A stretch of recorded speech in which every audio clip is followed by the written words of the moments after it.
Hello friends, welcome back to my YouTube channel. My name is Vatika Singh and today video we will know about the B.Ed third semester Hindi lesson plan. But before starting this video, don't forget to subscribe my channel and press the bell icon for further upcoming video. तो चलिए friends हम इस video को start कर लेते हैं।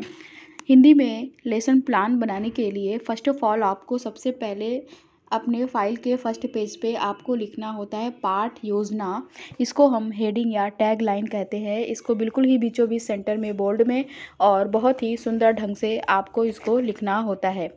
But हम यहाँ पे यह जान लेते हैं कि यह पाठ योजना का मतलब क्या होता है। पाठ योजना किसी पाठ के आवश्यक बिंदुओं की रूपरेखा होता है जिसे हम पाठ योजना कहते हैं। उसके बाद आप लिखते हो विद्यालय का नाम। आप जिस विद्यालय से अपना B.Ed या BTC डीएड कर रहे होते हैं उस विद्यालय का आपको यहाँ पे नाम लिखना होता है। उसके बाद आप लिखते हो छात्रा अध्यापिका का नाम। छात्रा अध्यापिका का जो भी नाम होगा, आपका जो भी नाम होगा आपको यहाँ पे लिखना होगा। उसके बाद आप लिखते हो दिनांक। जिस डेट को आप अपनी पाठ्य योजना बनाते हो या जिस डेट को आपका टीचिंग होता है उस डेट को आपको दिनांक में लिखना होता है। उसके बाद आप लिखते हो विषय। जिस भी विषय में आप अपनी पाठ्य योजना बना रहे होते हैं उस विषय को आपको विषय में लिखना होता है। जैसा कि आप यहाँ पे देख पा रहे होंगे विषय में हमने लिखा हुआ है हिंदी गद्य। इसका मतलब है कि हम हिंदी गद्य में अपनी पाठ्य योजना को बना रहे हैं। उसके बाद आप लिखते हो चक्र। यहाँ पे हमारा चक्र है फर्स्ट। इसका मतलब यह है कि हमें टीचिंग करने के दौरान फर्स्ट पीरियड मिला हुआ है, उसी पीरियड को आपको चक्र में लिखना होता है। उसके बाद आप लिखते हो कक्षा। आप जिस भी कक्षा के लिए अपनी पाठ्य योजना को बनाते हैं उस कक्षा को आपको कक्षा में लिखना होता है। जैसा कि आप यहाँ पे देख पा रहे होंगे कक्षा में हमने लिखा हुआ है 6। इसका मतलब यह है कि हम 6 क्लास के लिए अपनी पाठ्य योजना को बना रहे हैं। उसके बाद आप लिखते हो अवधि। जो भी समय टीचिंग करने के दौरान आपको दिया जाता है उसी समय को, उसी टाइम को, उसी ड्यूरेशन को आपको अवधि में लिखना होता है। जैसा कि आप यहाँ पे देख पा रहे होंगे अवधि में हमने लिखा हुआ है 35 मिनट्स। इसका मतलब यह है कि 35 मिनट्स हमें टीचिंग करने के लिए मिला है। उसके बाद आप लिखते हो प्रकरण। यहाँ पे हमारा प्रकरण है समर्पण, इसलिए हमने प्रकरण में समर्पण लिखा है। प्रकरण से मैं बता दूं ये जो प्रकरण होता है यह पाठ का नाम होता है। इसको बिल्कुल ही बीचों बीच सेंटर में बोल्ड में और बहुत सुंदर ढंग से आपको इसको लिखना होता है। उसके बाद आप एक ऐसी सीधी लाइन खींच देते हैं। इसे हम ब्लैक बोर्ड एंट्री कहते हैं। इसे हम विषय का इंडेक्स भी कहते हैं। इस ब्लैक बोर्ड एंट्री में हमने आपको विषय के बारे में संक्षिप्त में सारी जानकारी आपको यहाँ पे दे रखी है। उसके बाद आप लिखते हो सामान्य उद्देश्य। तो पहले मैं बता दूं कि यह सामान्य उद्देश्य क्या होता है। जो विषय आप बच्चों को पढ़ा रहे हैं, जो विषय आप बच्चों को पढ़ाने जा रहे हैं उस विषय से बच्चा क्या सीखेगा उसे ही हम सामान्य उद्देश्य कहते हैं और उसे ही हम सामान्य उद्देश्य में लिखते हैं। एक इम्पॉर्टेंट जानकारी मैं आपको यहाँ पे यह दे दूँ कि जैसे कि आप हिंदी की 20 पाठ्य योजना बना रहे हैं तो आप अपने हिंदी की 20 पाठ्य योजना में यही सामान्य उद्देश्य आप बार बार लिख सकते हैं। सामान्य उद्देश्य में आपको अपने विषय से रिलेटेड 5, 6, 7, 8 पॉइंट्स आपको अपने विषय के बारे में लिखना होता है। तो सामान्य उद्देश्य में यहाँ पे हमारा पहला पॉइंट्स है छात्रों को पाठ में आए कठिन शब्दों से परिचित कराना। दूसरा पॉइंट्स हमारा यहाँ पे है छात्रों को मातृभाषा के प्रति जागरूक करना। तीसरा पॉइंट्स हमारा सामान्य उद्देश्य में है विद्यार्थियों के शब्द भंडार में वृद्धि करना। चौथा पॉइंट हमारा यहाँ पे सामान्य उद्देश्य में है विद्यार्थियों को लिखने और पढ़ने में रुचि उत्पन्न करना। पांचवा पॉइंट हमारा यहाँ पे सामान्य उद्देश्य में है विद्यार्थियों में कल्पना शक्ति को विकसित करना। उसके बाद आप लिखते हो विशिष्ट उद्देश्य। तो पहले मैं बता दूं कि यह विशिष्ट उद्देश्य क्या होता है।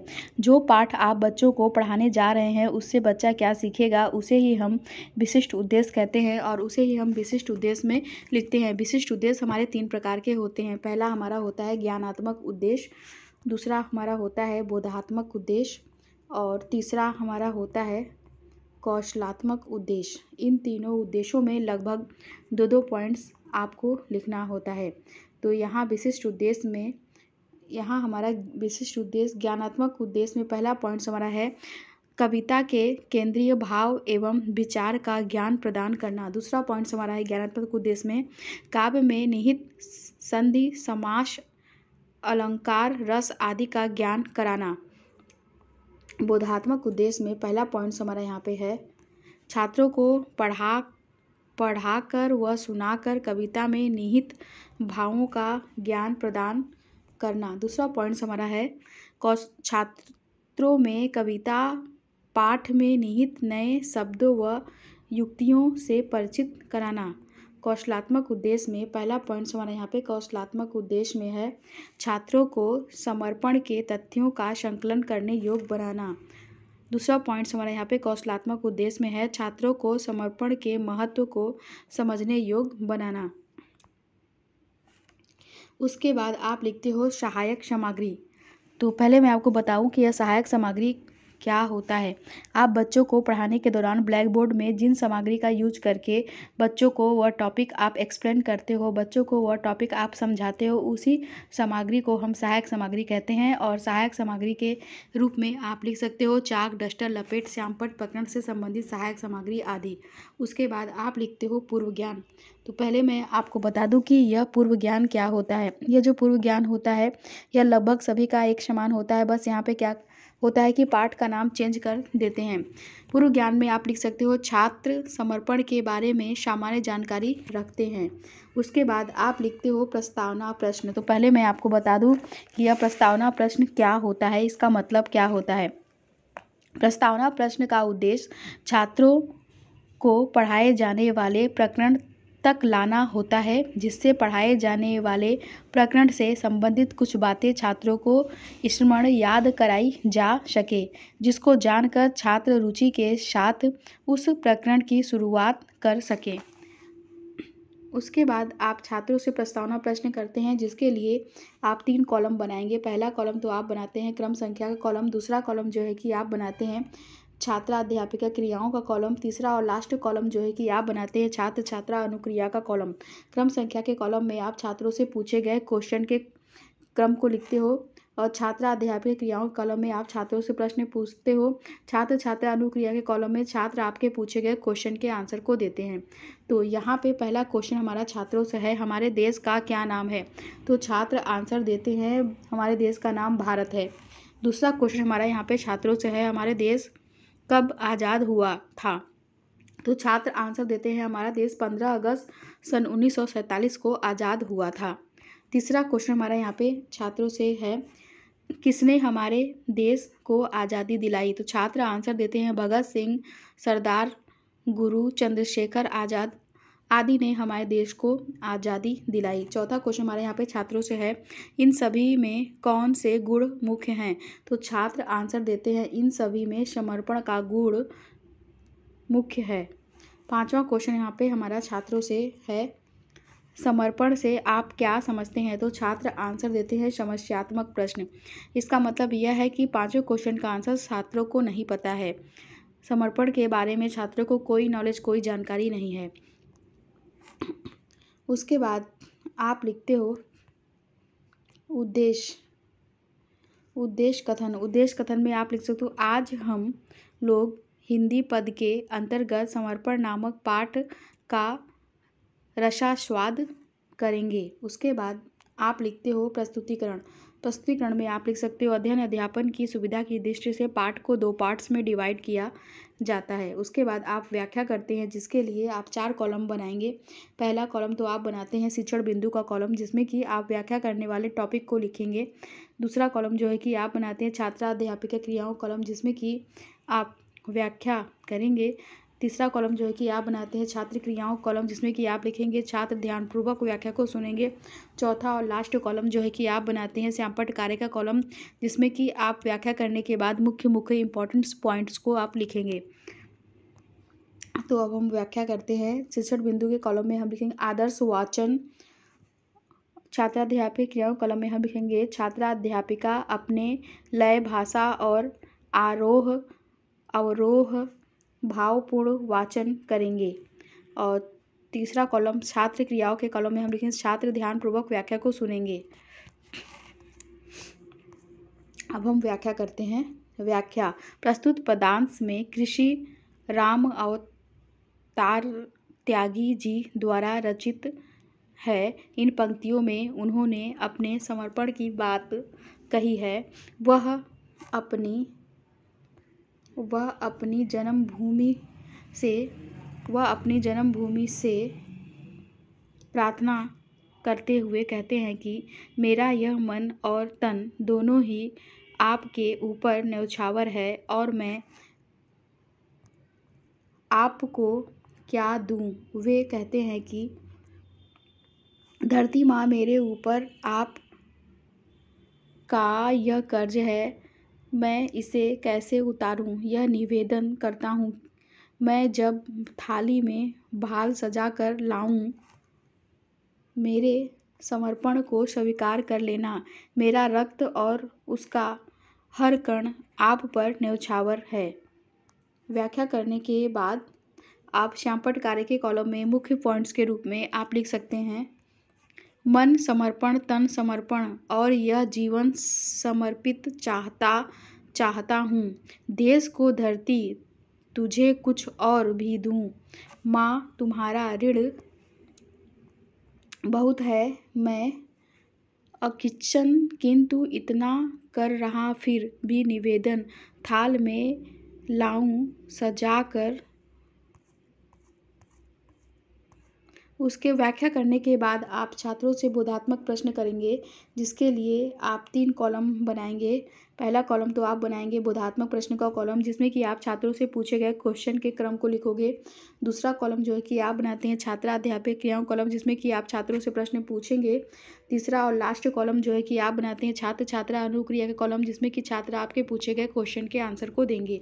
तो यहाँ पे पहला क्वेश्चन हमारा छात्रों से है, कविता में कवि क्या समर्पित कर रहा है। तो छात्र आंसर देते हैं, कविता में कवि तन और मन समर्पित कर रहा है। दूसरा क्वेश्चन यहाँ पे हमारा छात्रों से है, कवि अपना सब कुछ किसको समर्पित कर रहा है। तो छात्र आंसर देते हैं, कवि अपना सब कुछ देश को समर्पित कर रहा है। बोधात्मक प्रश्न छात्रों से करने के बाद आप लिखेंगे अनुकरण वाचन। इसमें आप लिखेंगे, छात्रा अध्यापिका छात्रों को वाचन करने तथा उनको वाचन संबंधित गलतियों का अवलोकन करेगी। उसके बाद छात्र छात्रा अनुक्रिया के कॉलम में आप लिखेंगे, छात्र उत्तरोह अवरोह पूर्वक वाचन करेंगे। उसके बाद आप लिखते हैं कठिन उच्चारण। कठिन उच्चारण में आप छात्राध्यापक क्रियाओं कॉलम में आप लिखेंगे, छात्राध्यापिका कठिन शब्दों के अर्थों को श्यामपट्ट पर लिखेगी। छात्र छात्रा अनुक्रिया कॉलम में आप लिखेंगे, छात्र कठिन शब्दों को अपनी उत्तर पुस्तिका में लिखेंगे।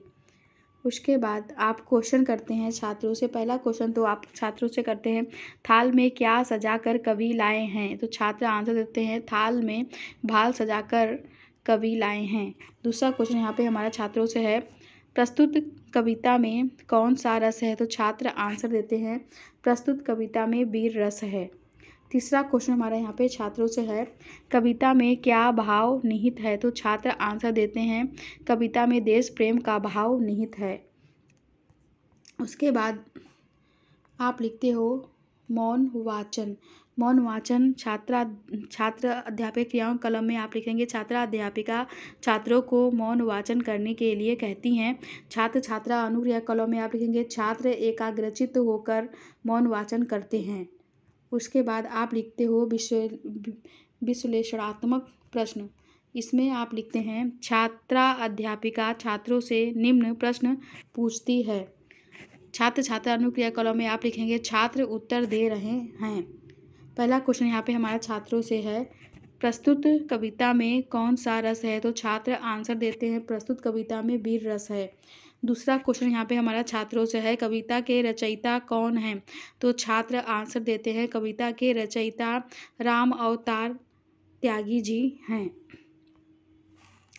तीसरा क्वेश्चन यहाँ पे हमारा छात्रों से है, कविता में क्या भाव निहित है। तो छात्र आंसर देते हैं, कविता में देश प्रेम राष्ट्र प्रेम का भाव निहित है।